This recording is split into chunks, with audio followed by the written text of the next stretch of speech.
My name is Agnes Hailstone. I'm married to Edward Hailstone. We call him Chip. I'm Edward Hailstone. I'm a subsistence hunter. When Life Below Zero first aired, few could have predicted that one of its most captivating figures would be a soft-spoken woman from Norvik, Alaska, Agnes Hailstone.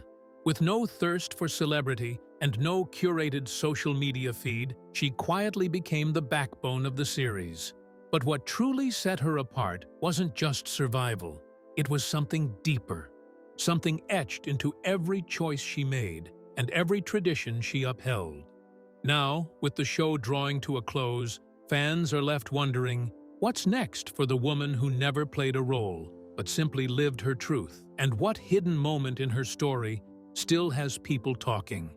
Hurricane Agnes Hailstone birth coincided with Hurricane Agnes, which is said to have inspired her name, foreshadowing a life defined by strength and resilience.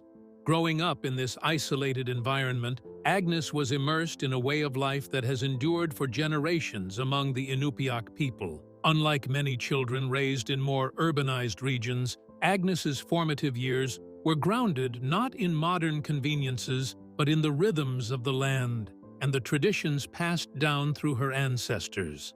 The Hailstone family lineage is deeply connected to the Alaskan wilderness, and Agnes's childhood education reflected that. She was homeschooled, not out of preference, but out of necessity. Formal institutions were either inaccessible or secondary to survival. Her parents, both skilled hunters and survivalists, took on the role of primary educators, teaching her how to read the landscape, track animals, and survive the punishing cold. This form of learning was practical and cultural. It wasn't just about sustenance, it was about identity and preservation of heritage. In many ways, the Alaskan tundra was both her classroom and her cultural cradle. From the very early days of her existence, Agnes was trained in the knowledge and skills essential for life in the Arctic landscape, a rigorous environment of the North. These pastimes or extracurricular activities were simply part of daily survival that included everything from drying fish to tanning hides in one of the harshest climates on Earth. In imparting this knowledge, her parents adhered to Inupiaq customs that have been handed down over centuries by oral tradition, through direct teaching and by example. Learning the use of traditional tools for the Oneida people, how to process game properly without wastage, and interpreting wildlife behavior have been among key elements imparted since time immemorial in an unbroken chain of indigenous knowledge. Her early immersion in Inupiaq culture formed not only her survival skills, but also her life perspective. The respect she harbors for nature and all that encompasses it is not a romantic ideal. It is her life experience. More importantly, through this culture, she emerged as one of the most fascinating figures on Life Below Zero, not because she was seeking fame, but because she was giving life to an existence that an unfortunate number of modern people have never gotten to witness in real life. It is this living culture that defines Agnes as a person beyond the television show, while the show itself popularized her way of life. Even in early adolescence, Agnes was already assuming responsibilities most adults would hesitate to face. She navigated frozen rivers, harvested caribou with precision, and contributed to her family's survival through skills honed by repetition and instinct. These experiences weren't optional. They were the rites of growing up Inupiaq in one of the most unforgiving climates on Earth. Unlike modern childhoods shaped by screens and schedules, hers was shaped by weather patterns, animal migrations, and ancestral expectations. This early exposure forged a sense of self-reliance so deep that it would later define her role both within her family and in front of a global audience. Yet, heritage alone doesn't keep you alive in the wild. It's the tools you master that tell the next part of the story. Traditional skills and tools mastery. Agnes Hailstone's survival in the Alaskan wilderness is inseparable from her skillful use of traditional tools, chief among them the ulu knife and the Mosin Nagant rifle. The ulu, a curved blade traditionally used by Inuit women, is not only a practical instrument for cutting meat, preparing hides and crafting, but also a deeply symbolic artifact passed down through generations. For Agnes, the ulu represents both heritage and functionality. Her proficiency with this tool reflects the cultural teachings of her upbringing, where mastery of such equipment was not optional but essential to daily life and communal survival. Equally vital to her survival toolkit is the Mosin Nagant rifle, a bolt-action firearm with a storied military history and wide use in Arctic hunting communities due to its durability and reliability. For Agnes, this rifle serves a dual role.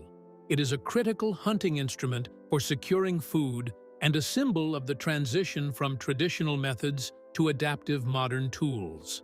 Her skill with the Mosin Nagant is not just practical, it also signifies the blending of indigenous knowledge with contemporary survival strategies. This adaptability has helped her thrive in an unforgiving environment where each missed shot could mean going hungry. Agnes did not learn to handle these implements in isolation. In keeping with established cultural norms, Inupiaq girls are usually introduced to such implements as the ulu in early childhood. Firearms, on the other hand, are generally introduced in adolescence, under the tutelage of elders or experienced hunters. To Agnes, this learning was both a passageway for her maturity and a personal evolution. Her marksmanship skills, together with traditional knowledge in animal tracking, meat preservation, and hide processing, make up the survival equation that she practices. The equation is in respect of nature and without waste. She is portrayed as competent with these tools on Life Below Zero.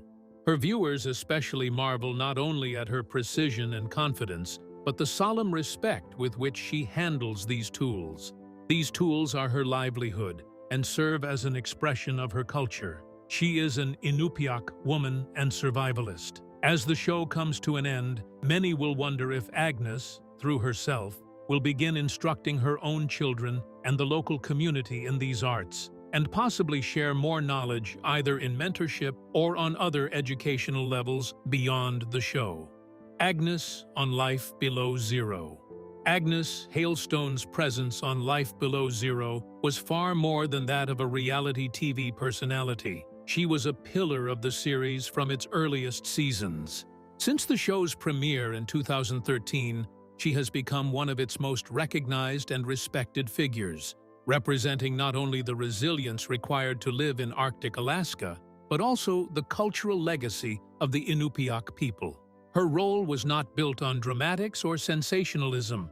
Instead, viewers were drawn to her calm, unflinching dedication to survival and tradition in one of the harshest environments on Earth. Appearing in over 130 episodes, Agnes emerged as a foundational cast member whose storylines offered a steady counterbalance to the more transient or dramatic arcs of other participants. Whether she was ice fishing, skinning animals, or teaching her children essential survival skills, her segments showcased a continuity of knowledge that spanned generations. Unlike many reality shows, where character evolution can feel contrived, Agnes's growth on screen felt organic, rooted in the ever-changing conditions of the Alaskan wilderness and the evolving needs of her family. Part of Agnes's heritage includes the subtle authority she held and an expert knowledge.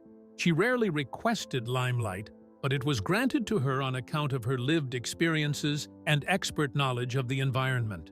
Whereas the very genre is often accused of running the whole show with actors rather than authenticity, Agnes was a stark contrast by merely living as she always did, while rooted in cultural traditions and oceanic environmental stewardship.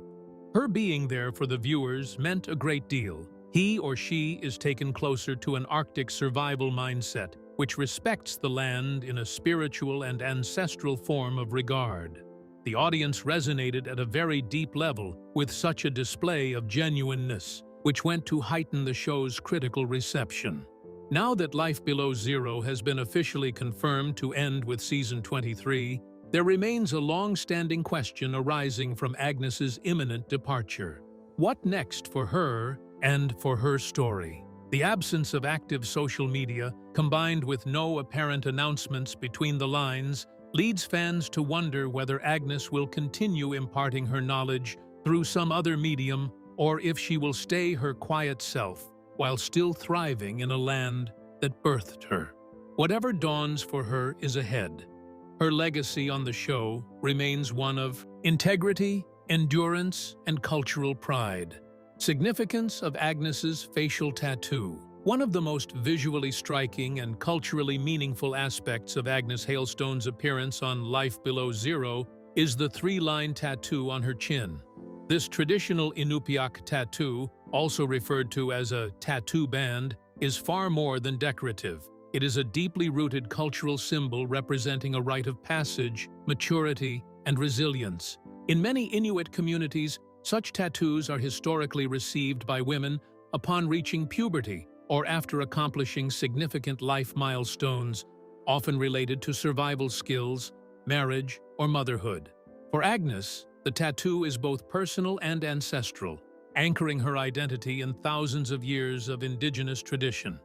The practice of facial tattooing among Inuit women was nearly lost due to colonial suppression and cultural erasure, but in recent years, it has experienced a powerful resurgence. Women like Agnes, who wear their tattoos proudly, have played a role in reclaiming this lost art form and reintegrating it into modern indigenous identity. Traditionally, these tattoos were applied through skin stitching or hand poking, methods that are physically intense and symbolically rich. That Agnes bears this mark suggests not only her commitment to cultural preservation, but also a profound connection to the values and achievements it represents. There could be many layered meanings in each of the three lines across Agnes's chin. Some interpretations say the lines should stand for the time in mallard gliding conditions that the wearer had participated in community life. Hunter, mother, provider. Agnes has not specified the meaning of her tattoos to the public, but the mere presence of her tattoos speaks 1,000 words.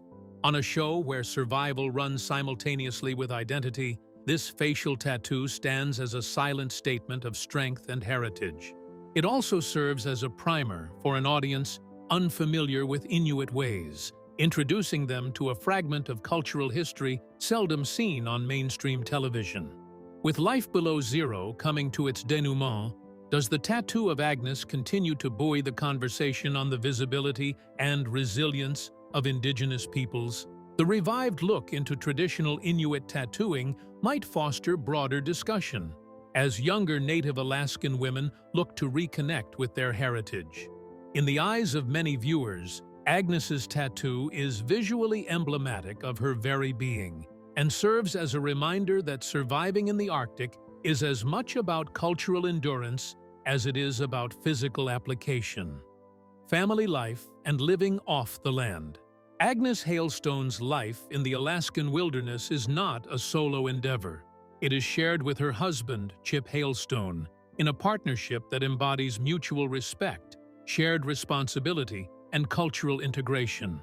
Their relationship, both personal and practical, has been central to their survival and success. Living on the Kobuk River near Norvik, the Hailstones have forged a life that revolves around seasonal hunting, fishing, and resource management. Their daily routines are not just about surviving the environment, but thriving within it. Drawing from both Agnes's indigenous knowledge and Chip's skills acquired since moving to Alaska in his late teens. Their dynamic is based on cooperation, and it is evident in Life Below Zero how well they complement each other in their respective roles.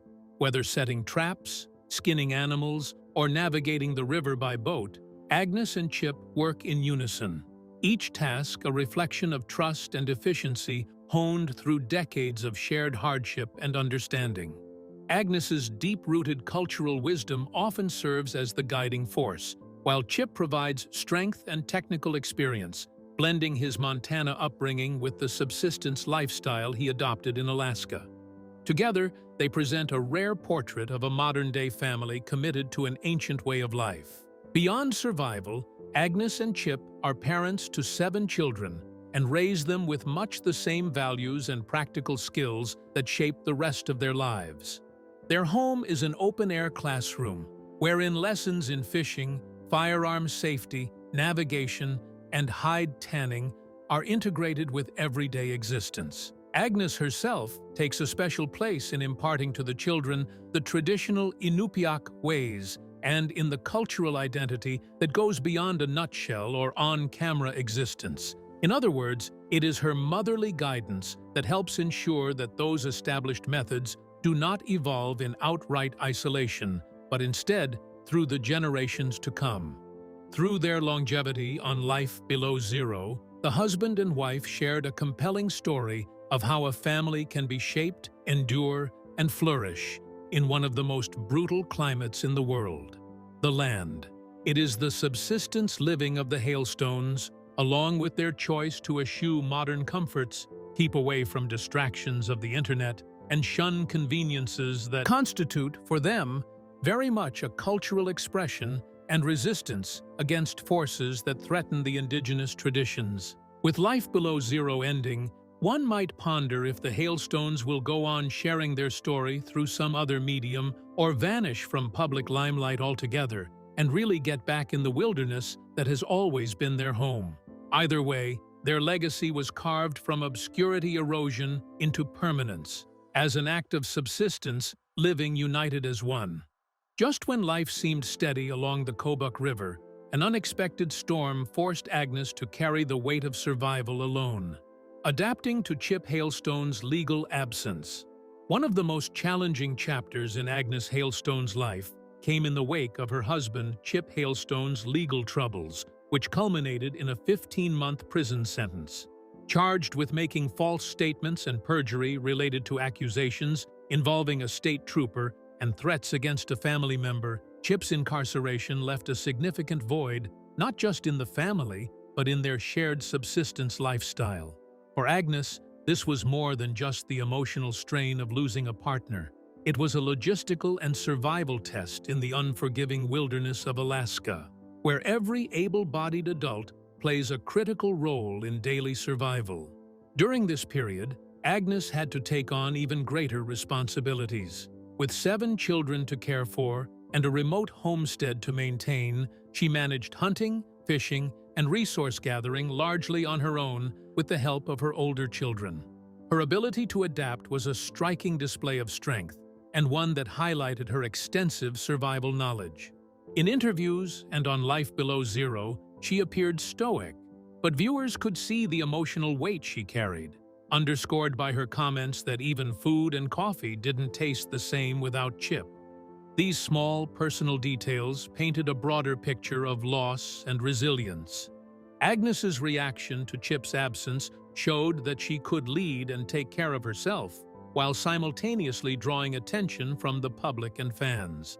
Social media outlets expressed concern for Agnes's well-being and that of the family, with hashtags being created and even presidential pardon calls in support of Chip. These were the times when viewers weren't merely content to treat with Hailstones as TV characters, but to view them as a real family faced with real hardship. Agnes, much more than ever before since her husband's disappearance, secured the greater rank of honor from the audience as the driving force of the family's survival. Also, the ordeal highlighted questions as to systemic challenges faced by indigenous and rural families in navigating legal systems and in trying to hold on to traditional lifestyles in the face of state scrutiny. Chip did return home at one point, but the few months he was away, that was where the shift happened, that point that tested and further cemented this family's resilience. For Agnes, it is just another chapter in a life that demands continuous adjustment and endurance. With the show wrapping up, some fans may find themselves wondering whether this chapter has in any way changed how Agnes proceeds with her leadership in the family. And will we learn from her what that time truly required of her in terms of physical and emotional strength? Balancing tradition and modern education. Agnes Hailstone's approach to her children's education is a reflection of the dual worlds she and her family navigate, one grounded in ancient Inupiaq tradition and the other shaped by the realities of modern society. Early on, Agnes and Chip homeschooled their children, embedding survival skills, cultural practices, and environmental literacy into their daily lives. The Alaskan wilderness served as a living classroom where the children learned to hunt, fish, craft tools, and interpret the land. These teachings weren't just about survival, they were lessons in identity, passed from one generation to the next. As the children grew older, however, Agnes and Chip made the decision to integrate formal education into their lives, enrolling them in local schools in Norvik. This transition from homeschooling to structured academics was not an abandonment of tradition, but rather a strategic adaptation to ensure their children were equipped for both worlds. The move illustrates Agnes's forward-thinking mindset, recognizing the importance of blending ancestral knowledge with academic skills to give her children greater opportunity while still honoring their roots. Some of the Hailstone children thrived in school, especially in sports and leadership activities. Mary's daughter, Agnes, made history by becoming the first-year captain of the basketball team, accomplishment that cast a spotlight upon her talent, as well as her ability to be an agent of integration and leadership in a new institution. The other daughter, Iriktak, strived to maintain a balance exemplified through her own academic and athletic achievements, again balancing between tradition and community integration. The integration of modern school into their practical lodge life gives rise to an important question. How does a family steeped in subsistence prepare their children for a digital and interconnected world? Agnes never seemed to resist change for change's sake. She embraces that which is useful and preserves that which is sacred. As her children grow up and potentially walk farther from Norvik, will they carry with them these traditional teachings? And will Agnes continue to be the bridge between the old ways and the changing future her children are about to step into? Agnes's 2020 absence from the show. In 2020, longtime fans of Life Below Zero were startled when Agnes Hailstone was unexpectedly absent from an episode of the show. Having appeared in over 100 episodes as one of the most consistent and iconic cast members, her sudden disappearance did not go unnoticed. Social media quickly lit up with speculation, concern, and theories about her whereabouts. Viewers expressed genuine worry, with some fearing a serious health issue or family emergency, and others wondering whether her absence signaled a deeper shift in her role on the show. The reaction underscored just how important Agnes had become to the fabric of Life Below Zero. She wasn't just a character people watched passively. Many felt a personal connection to her story, her values, and her family. Tweets and Reddit threads included heartfelt messages like, "Where is Agnes Hailstone? I hope and pray she's okay," showing how deeply viewers identified with her strength and presence. In an era of disposable TV personalities, Agnes stood out for her authenticity, making even a single missed episode feel significant. Fans' contrasting reactions could have been an expression of their concern and disappointment over Agnes's absence. Never has an official statement been issued by National Geographic or BBC Studios to excuse her unattended absence. The views went thick with conjectures. Agnes was scared. Were there differences with the producers? Environmental or personal factors prevented filming? The silence in that void only serves to emphasize the already hard realities of shooting in remote parts of Alaska and the unstable curves in unscripted living off the grid. Life from Below was only reminded that the cast lives in conditions that can change drastically and instantly. When Agnes returned months later, relief spread among fans, but it remained imprinted in the history of the show. It was a reminder that for the viewers, Agnes is not just entertainment, but a staunch emblem of resilience, indigenous identity, and survival. Her momentary absence gave away the emotional investment of fans who had drawn close to her over the years. With the series nearing its end, questions continue to linger on from behind-the-scenes moments that were never captured, and maybe how much more Agnes had to endure than people will ever know. Beyond the speculation, Agnes's absence revealed something deeper about the bond between audience and subject, how a figure living thousands of miles away, in a world few could imagine surviving in, had become a symbol of strength, motherhood, and ancestral endurance for viewers worldwide. For some, her silence during that time mirrored the stoic resilience she often displayed on screen. For others, it served as a reminder of the fragility of connection in an unpredictable environment. That single episode without her presence wasn't just a gap in programming. It felt, to many, like something sacred had been momentarily lost. In that void, her value became even clearer, solidifying her place not just as a character, but as a cultural anchor for the series. Financial contribution and media presence. Despite her prominent role on Life Below Zero for over a decade, Agnes Hailstone has remained relatively private when it comes to media exposure beyond the show. Reports estimate that she earned approximately $45,000 annually from her appearances, a figure consistent with the per-episode rates reportedly paid to longtime cast members, ranging from $2,000 to $4,500 per episode. While this salary may appear modest by reality television standards, it represents a significant contribution to the Hailstone family's overall financial stability, especially when combined with their self-sustaining lifestyle in Norvik, Alaska. Interestingly, Agnes has not leveraged her popularity for additional public visibility or monetization through digital platforms. Unlike many reality TV personalities who build social media empires or launch personal brands, Agnes has no verified presence on Instagram, Facebook, or YouTube. This decision, or perhaps lack of interest, aligns with her off-the-grid lifestyle, reinforcing her image as someone genuinely committed to traditional values over fame. Some might wonder whether she ever considered using social media to share survival tutorials, cultural teachings, or personal reflections, especially given the appetite for such content in digital spaces.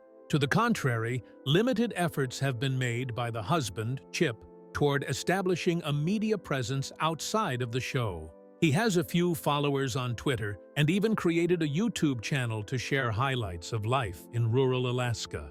Yet, even his classifications for showing online talent are sporadic and punctuated, moving further into the Hailstones' apparent desire for keeping it real and respecting privacy. Their absence from the online sphere certainly makes them more mysterious, but it makes them miss passive income opportunities or chances to do educational or cultural advocacy at this time, wherein visibility is magnified by impact.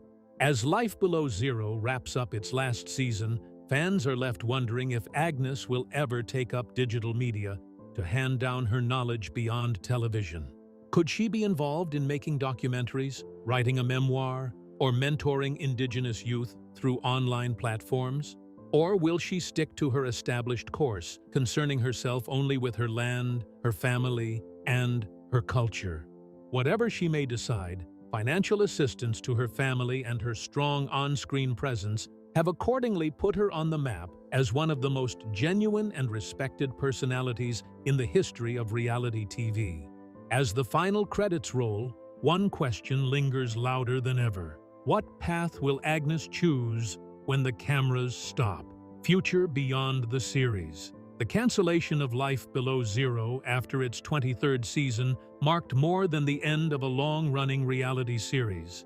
It signaled the closing chapter of one of television's most raw and culturally significant portrayals of life off the grid.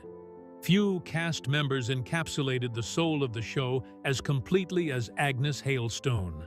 From its earliest episodes, her presence wasn't just notable, it was foundational.